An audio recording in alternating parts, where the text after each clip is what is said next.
अस्सलाम वालेकुम जी। कुछ दिन पहले सोशल मीडिया पे ये ख़बर बहुत चल रही थी, पोस्टें चल रही थी कि रावलाकोट आज़ाद कश्मीर में पाकिस्तान फ़ौज की बहुत बड़ी तादाद में तैनात की गई है, या जो वहाँ पे जो है उसकी मूवमेंट देखी जा रही है, बिलखसूस तोली पीर और ईदगाह में, दरेक ईदगाह एक मकाम है वहाँ पे। इस पर मुख्तलिफ़ राय दी गई, या मुख्तलिफ़ रंग दिए गए, या मुख्तलिफ़ अफवाहें फैलाई गई, या उनमें कुछ सदाकत थी। इस पर हम बात करेंगे। और एक और बहुत अहम बात मैं जो करना चाहूँगा, उम्मीद है कि आप मेरी वीडियो पूरी देखेंगे और उस पर मुझे राय देंगे कि वो दुरुस्त है या नहीं, कि क्या रियासत जम्मू और कश्मीर के बाशिंदगान के लिए और रियासत जम्मू कश्मीर के लिए जो है वो पाकिस्तान और भारत की जो फ़ौज है, जो आर्मी है, वो एक सी है या अलग अलग है। इस सवाल के दो हिस्से हो सकते हैं, या आप यूँ कह लें कि इस सवाल के जवाब के दो अलग हिस्से हो सकते हैं। जहाँ तक ताल्लुक़ मसला कश्मीर का है, जो कश्मीर इशू है, जो तनाज़ा है, उसके फ़रीक होने के हवाले से है तो बिल्कुल दोनों एक ही हैसियत रखते हैं, और दोनों के इनखला के बाद ही वहाँ पे हक़ खुदरादियत उन्हें मिल सकता है, या वहाँ पे रेफरेंडम हो सकता है कि आया आप पाकिस्तान के साथ रहना चाहते हैं, भारत के साथ रहना चाहते हैं, या अलग रहना चाहते हैं। अक़वाम मुत्तहिदा की करारदादों के मुताबिक भी फ़ौजी इनखला की जहाँ पे बात आती है, वहाँ पे पहले लिखा गया कि पाकिस्तान और भारत जो है वो वहाँ से अपनी फ़ौजें निकालेंगे, और कुछ तादाद मेंशन की गई है, यानी 18,000 शायद पाकिस्तान की और 23,000 या कुछ इतनी इंडिया की है, कि वो वहाँ पे जो इंतज़ामी अमूर होंगे रेफरेंडम के लिए उनके लिए रखेंगे। और उसकी यानी ये जो बड़ी तादाद में वहाँ पे फ़ौज है, या फ़ौज का जो कंट्रोल है, वो ख़त्म होने के बाद ही वहाँ पे गैर जानबदार रेफरेंडम हो सकता है। इसमें एक बात बहुत अहम है कि ये क्यों कहा गया कि पहले पाकिस्तान क्यों लिखा गया। जब भी करारदाद में फ़ौजी इनखला की बात आती है, या वहाँ से फ़ौज निकालने की बात आती है, तो पहले पाकिस्तान का नाम क्यों आता है। उसकी वजह यह है कि मसला कश्मीर जो अक़वाम मुत्तहिदा में लेके गया था, वो भारत लेके गया था। वो पंडित जवाहरलाल नेहरू जो उस वक़्त भारत के प्राइम मिनिस्टर थे, वो लेके गए थे, और पाकिस्तान वहाँ पे यूँ समझ लें कि पाकिस्तान के ख़िलाफ़ वो केस दायर किया गया था, और वो केस भारत की तरफ से दायर किया गया था। यानी पाकिस्तान वहाँ पे गिल्टी है, पाकिस्तान उस केस का जवाब देने वाला है, और वो केस करने वाला जो है वो वहाँ पे भारत है। उसकी वजह ज़ाहिर है कि उस वक़्त पाकिस्तान की तरफ से पहले हमला किया गया। और खैर इस पे मैं दोबारा से थोड़ी डिटेल में बात करता हूँ। तो ये बात बिल्कुल क्लियर है कि फ़रीक के हवाले से, या मसला कश्मीर के हिस्सादार होने के हवाले से, दोनों फ़ौजों की हैसियत बिल्कुल एक है। दोनों का इनखला होना चाहिए। दोनों में से किसी एक की भी मुकम्मल मौजूदगी में किए जाने वाला कोई भी इलेक्शन, कोई भी रेफरेंडम, वो हक़ खुदरादियत नहीं कहला सकता, और हक़ खुदरादियत के बगैर ज़ाहिर है कि मसला कश्मीर हल नहीं हो सकता। एक बात। मगर दूसरी जो एक बहुत अहम बात है, वो ये है कि क्या दोनों अफवाज का किरदार एक सा है। अगर इस पर कोई हाँ कहता है तो मैं समझता हूँ कि ये एक बिल्कुल गलत बात है। दोनों अफवाज का किरदार किसी तरह से भी एक नहीं हो सकता। और ये कोई ढकी छुपी बात नहीं है कि मकबूजा कश्मीर में भारतीय फ़ौज की तरफ से संगीन बदतरीन इंसानी हकूक़ की खिलाफ वर्जियाँ होती रही। अब वहाँ पे जुल्म जो है वो रवा रखा जाए, वहाँ पे बर्बरियत है, और इंतहाई वो बदसलूक फ़ौज है, या उसके जो ज़ाहिर है कि उनका जो तरीक़ाकार है, या जो भी है, वहाँ पे जो कर्फ्यू नाफिज रहता है, वहाँ पे जो लोगों के साथ जो है वो कत्ल व गारत गरी होती है, वहाँ पे ख़वातीन के साथ भी ऐसे बहुत से वाक़यात हैं, इसमें कोई शक नहीं। और ना ही भारत जो है वो इससे डिनाई कर सकता है। इसके बरक्स पाकिस्तान की फ़ौज की तरफ से ऐसा कभी कुछ नहीं हुआ, और ऐसी कोई सूरत हाल नहीं बनी। ज़ाहिर है कि सूरत हाल अगर नहीं बनी किसी मजहबी रिश्ते की वजह से, या किसी इलाकाई ताल्लुक़ की वजह से, तो उस ताल्लुक़ को रिस्पेक्ट देना, या उसको एक्सेप्ट करना चाहिए कि इस वजह से नहीं बनी। बहरहाल जिस वजह से भी नहीं बनी, लेकिन आज़ाद कश्मीर और गिलगित बल्तिस्तान में कभी भी उस तरह की नौइयत जो है वो जो मकबूजा कश्मीर में वो नहीं हुई। इसकी वजूहत हो सकती हैं, मसलन कहा जाए जी कि वहाँ पे तो ज़ाहिर है हिंदुस्तान मुर्दाबाद, पाकिस्तान जिंदाबाद के नारे लगते हैं। अगर कभी यहाँ पे पाकिस्तान मुर्दाबाद और हिंदुस्तान जिंदाबाद के नारे लगें तो इसका जवाब क्या होगा। लेकिन अगर नारे नहीं लग रहे तो उसकी एक वजह तो ये। दूसरा यह है कि जो जुल्म है, जो बर्बरियत है, जो इंसानी हकूक़ की संगीन खिलाफ वर्जियाँ हैं, जो कत्ल व गारत गरी है, उसकी कोई जस्टिफिकेशन नहीं देनी चाहिए, उसका कोई जवाज़ नहीं होना चाहिए। मतलब आप जुल्म को क्यों किसी भी जवाज़ पे दुरुस्त कहें, ये तो गैर इंसानी और गैर अखलाकी और बिल्कुल ही जो है वो इंसानी हकूक़ के ख़िलाफ़ की बात है।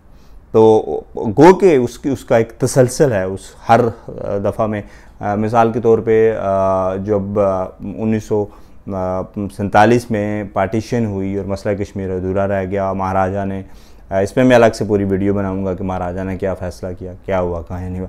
बहरहाल महाराजा ने अभी कोई फ़ैसला नहीं किया था। पाकिस्तान की तरफ से ऑपरेशन गुलमर्ग के नाम पे एक ऑपरेशन शुरू किया गया, कबायली लश्कर और पाकिस्तान आर्मी आई, क्योंकि उसमें पुंछ सेक्टर में, पुंछ के इलाके में, बिलखसूस जो पुंछ की उस वक्त की तहसील सुदनौती थी, यानी बाग, रावलाकोट और पलंदरी जो है बिलखसूस इस एरिया में, और बाकी जगहों पर भी आज़ाद कश्मीर में मकामी बगावत भी हुई, मगर मकामी से ज़्यादा वो पाकिस्तान की तरफ से हमला किया गया। और कहा जाता है कि कायद-ए-आज़म को जब इस हवाले से जनरल अकबर ने ब्रीफिंग देने की कोशिश की तो कायद-ए-आज़म ने कहा कि मुझे इस बारे में कुछ बात बताओ, मैं कुछ नहीं सुनना चाहता, मैं अपना ज़मीर साफ़ रखना चाहता हूँ, क्योंकि कायद-ए-आज़म इस बात के कायल थे कि रियासतों को उनका हक़ खुदरादियत जो है वो मिलना चाहिए। ज़ाहिर है कि अगर पाकिस्तान हमला ना करता तो मतलब एक सूरत हाल ये है कि कहा जाता है कि अगर पाकिस्तान हमला ना करता तो भी भारत जो है वो हमला कर लेता, लेकिन ये फ़र्ज़ करना एक गलत बात है। जो हकीकत में हुआ, जो तारीख़ में है, उसको तस्लीम करना चाहिए कि पाकिस्तान हमला ना करता तो महाराजा इंडिया से मदद ना मांगता, और इंडिया से मदद ना मांगता तो इंडिया की फ़ौज ना आती। उसके बाद जो अगली दफ़ा जब फिर फ़ौज उससे अगले स्टेप पे आई, मतलब उस सतह पे उस तरह से फ़ौज नहीं थी, फिर एक और सतह पे अगले स्टेप पे आई और बढ़ाई गई, या और ज़्यादा जो है वो उसका कंट्रोल बढ़ा। वो बढ़ा जब 1965 में ऑपरेशन जिब्राल्टर हुआ। उस हवाले से एयर मार्शल असगर खान ने भी कहा कि वो पाकिस्तान ने शुरू किया और क्या हुआ क्या नहीं हुआ, उनका क्लिप भी है।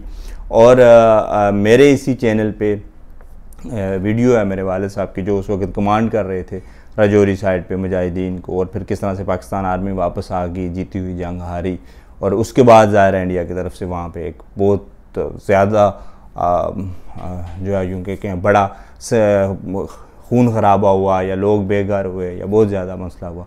फिर भी जो है वो आर्मी उस तरह से शहरों के अंदर नहीं थी, भारत की आर्मी उस तरह से उसका कोई जो है अमल दखल नहीं था आम लोगों की ज़िंदगी में, उतनी ज़्यादा चेक पोस्टें नहीं थी, और उतनी ज़्यादा कोई है वो उनको इख्तियारात नहीं थे, शहरी आज़ादी सलब नहीं थी। मगर जब 88 में पाकिस्तान की तरफ से वहाँ पे लोग जिनको मुजाहिदीन कहा जा रहा था वो भेजे जाने लगे, और जब एक और नई तहरीक उभरी बिलखुसूस वादी में, तो उसके बाद फिर जो है वो फ़ौज शहरों में आई, और उसके बाद जो है वो वक्तन फ़वक्तन ज़रा कर्फ्यू लगते रहे, वक्तन फ़वक्तन डिफरेंट मुख्तलिफ़ तरह के जो है कानून बनाए गए, पोटा और पता नहीं क्या क्या, जो जिनमें किसी भी शहरी को इतने अरसे तक बग़ैर किसी FIR के, बग़ैर किसी सबूत के गिरफ़्तार रखना और इस तरह के थे। और फिर करते करते जब 5 अगस्त में वहाँ पे 370 ख़त्म किया गया, और कश्मीर की जो हैसियत है उसको ख़त्म करने की मैं तो ये नहीं कहूँगा कि ख़त्म किया गया, जब तक कश्मीरी उसे तस्लीम नहीं करते तो वो ख़त्म नहीं हो सकती, उसको ख़त्म करने की कोशिश की गई। ये सारा तनाज़र था जिन वजूहात की बिना पे भारतीय फ़ौज वहाँ पे आती रही या उसका कंट्रोल बढ़ता रहा। मगर इन सारी वजूहात की बिना पे कोई भी इंसान जब गैर जानबदार तज्ज़िया करेगा, कोई भी इदारा जब गैर जानबदारी से इसको देखेगा, तो वो ये नहीं कह सकता जी कि ठीक है जी चूँकि ये हुआ इस वजह से वो जुल्म कर रहे हैं। जुल्म बहरहाल जुल्म है, सफाकियत है। वो एक ज़ालिम फ़ौज है, वो एक सफाक फ़ौज है जिसने वहाँ पे इंसानी हकूक़ की संगीन ख़िलाफ़ वर्जियाँ की, जिसने इंसानी हकूक़ को पामाल किया और आज भी कर रही है। उसकी निस्बत ऐसा कहीं भी हमें आज़ाद कश्मीर और गिलगित बल्तिस्तान में देखने में बिल्कुल नहीं मिल रहा। ना तो ऐसे कोई वाक़यात हुए, ना कभी यहाँ पे कर्फ्यू लगाने की ज़रूरत पड़ी, ना कभी यहाँ पे जो मतलब कोई चेक पोस्टें उस तरह से बनानी पड़ी, और ना ही शहरियों की आज़ादी में कभी पाकिस्तान फ़ौज ने उस तरह से मदाखलत की या मदाखलत करने की ज़रूरत नहीं। मासवाए जो बार्डर के एरियाज़ हैं, ज़ाहिर है वो अलग सूरत हाल है, जब भी कोई फ़ौज कहीं पे कंट्रोल रखती है तो फिर इस तरह की चीज़ें होती हैं। तो इस सारी वीडियो का कंक्लूजन ये है कि जी कि जो लोग ये समझते हैं कि फ़रीक के हवाले से भी ये दोनों अलग फ़ौजें, इन दोनों का किरदार और इख्तियार अलग है, वो भी बिल्कुल गलत हैं। एक बड़ी सिंपल सी बात है, दोनों एक से फ़रीक हैं। जिस तरह भारत एक फ़रीक है, पाकिस्तान एक फ़रीक है। जिस तरह भारत की फ़ौज को वहाँ से निकलना चाहिए, पाकिस्तान की फ़ौज को निकलना चाहिए, हक़ खुदरादियत। अगर वहाँ के लोग, रियासत जम्मू कश्मीर के लोग कि किसी एक हिस्से की गालिब अक्सरियत या सारी रियासत की गालिब अक्सरियत पाकिस्तान में हक़ में वोट देती है, तो ज़ाहिर है वो पाकिस्तान का हिस्सा होगा। और या अगर कोई हिस्सा भारत के हक़ में वोट, मैं तो समझता हूँ कि ये जो कहा जाता है कि जी रियासत तकसीम की बात करना बड़ा गलत है। किसी चीज़ को भी मुक़द्दस नहीं समझना। या अगर किसी एक हिस्से के लोग कहीं और रहना चाहते हैं, दूसरे के कहीं और रहना चाहते हैं, तो उनकी मर्ज़ी है, उनको हक़ मिलना चाहिए। बहरहाल ये है, एक बड़ी वाज़ह बात है कि मसले के फ़रीक के हवाले से बिल्कुल एक सी और किरदार के हवाले से बिल्कुल अलग है। मैं इसको ज़्यादा दो टोक कह रहा हूँ कि बिल्कुल अपोजिट हैं दोनों अफवाज जो हैं। कुछ लोग शायद कहीं कहने की कोशिश करते हैं कि ये भी वैसी काबिज़ फ़ौज है, ये भी ऐसी जाबिज़ फ़ौज। उसकी एक वजह यह है कि कुछ लोग शायद समझते नहीं, या कोई जो 10-15-20% लोग ये बात कर रहे हैं, उसकी वजह यह है कि वो एक रिएक्शन होता है। अब रिएक्शन है, वो रिएक्शन मतलब किसी भी चीज़ का रद्द-ए-अमल होता है। जब पाकिस्तान की तरफ से हक़ खुदरादियत तस्लीम ना करने की बात की जाती है, जब पाकिस्तान की तरफ से कश्मीरियों के लिए कुछ ऐसी बात की जाती है, जब पाकिस्तान की तरफ से ये कहा जाता है कि बहुत ठीक हो रहा है इनके साथ, या ये है इन्हें वो है, मतलब अजीब व गरीब गैर मंतकी बातें होती हैं, तो फिर ज़ाहिर है उसके रिएक्शन में लोग फिर उस नफ़रत का इजहार किसी न किसी सूरत में करते हैं। बहरहाल मैं ये गुजारिश करूँगा कि आप अपने नज़रिए की वाबस्तगी को अपनी किसी जमात के साथ वाबस्तगी है, या आप भारत और पाकिस्तान में रहते हैं तो पाकिस्तानी होने की हैसियत को छोड़ के, या भारतीय होने की हैसियत को छोड़ के, इंसान होने की हैसियत से गैर जानबदारी से तारीख़ी हक़ाइक़ का तज्ज़िया करें। और मैंने जो बात की है आप इसको अपने तौर पर परखें, दुरुस्त है या गलत है मुझे भी ज़रूर बताइएगा, और फिर उसी आप जो नतीजा निकालेंगे उसी के नतीजे की रोशनी में मुस्तकबिल में अपना लाएअमल रखिएगा।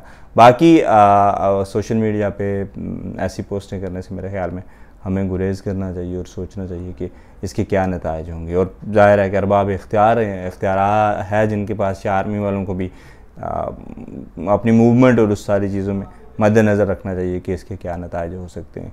और हमें भी एहतियात करनी चाहिए कि कहीं हम खामखा कोई ऐसा माहौल क्रिएट करने की तरफ तो नहीं जा रहे जो हमारी ज़िंदगी को मुश्किल बना सके, या जिसके मसला कश्मीर के हल में मुस्बत के बजाय मनफी असरात। मैं अगली वीडियो बनाऊँगा जिस पर थोड़ी ज़्यादा डिटेल में बात करूँगा कि ये सब हुआ क्यों, मसला कश्मीर कैसे क्रिएट किया गया और उसमें असल कसूरवार कौन है। बहुत शुक्रिया जी, अपना बहुत सारा ख्याल रखिएगा, अपने साथ दूसरों का भी। अल्लाह हाफ़िज़।